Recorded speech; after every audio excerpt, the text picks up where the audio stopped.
జై బోలో గణేష్ మహారాజ్ కి. అందరికి వినాయక చవితి శుభాకాంక్షలు. మా ఊరంతా తిరిగితే ₹1,00,000 చందాలు వసూలైనాయి. ఆ ₹1,00,000 ఎలా ఖర్చు పెట్టాలని మీ ముందు ప్రెస్ మీట్ పెడతాను. నువ్వు చెప్పుకా చిన్నక్క, ఎట్లా చేద్దామా? నాకేం తెలీదన్నో, అంతా మీ ఇష్టమే. సరే అయితే మొత్తం రఘునాథ్ రెడ్డి అని అడదాం, ఏం చెప్తాడు? ఏమన్నా మాట్లాడన్నా, ₹1,00,000 50,000 ప్రసాదాలకే పెట్టాలి. అయితే నేనే మాట్లాడతా, మీ ఇద్దరు మాట్లాడద్దండి. నువ్వు చెప్పినట్టే ప్రసాదాలకి 50,000 పెడితే డ్రమ్స్ కి సరిపోదు. నువ్వేమన్నా డాన్స్ చేస్తావు ఎనర్జీగా? డాన్స్ అయితే నేనేనబ్బా. అందుకే నేను చెప్పేది అంటే ₹1,00,000 70,000 డ్రమ్స్ కి పెడదాం, యూత్ సంతోషం కోసం. చిన్నక్క నేను చెప్పేది ఒకటి, నువ్వు చెప్పాడు కానీ ప్రసాదాలు పెడదాం. 3,000 శనగలు తెద్దాం, 5,000 కుడుగులు పిండి తెద్దాం, 100 కేజీలు ఫుల్ బియ్యం తెచ్చా పులిహోర కలిపేద్దాం.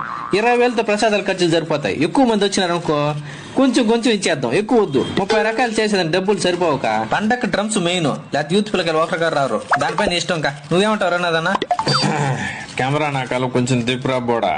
ఎంతసేపు ప్రసాదాల గురించి డ్రమ్స్ గురించే మాట్లాడుతున్నారు కానీ బొమ్మ ఖర్చు ఉంది, ఐవర్ ఖర్చు ఉంది, కలర్ కాగితాలు ఖర్చు ఉండ, ఇవన్నీ ₹1,00,000 సరిపోదబ్బా. మనం ఏం చేద్దామంటే సాఫ్ట్వేర్ వాళ్ళ ఇంటికి పోయి ₹1,00,000 అడదాం ఎక్స్ట్రాగా.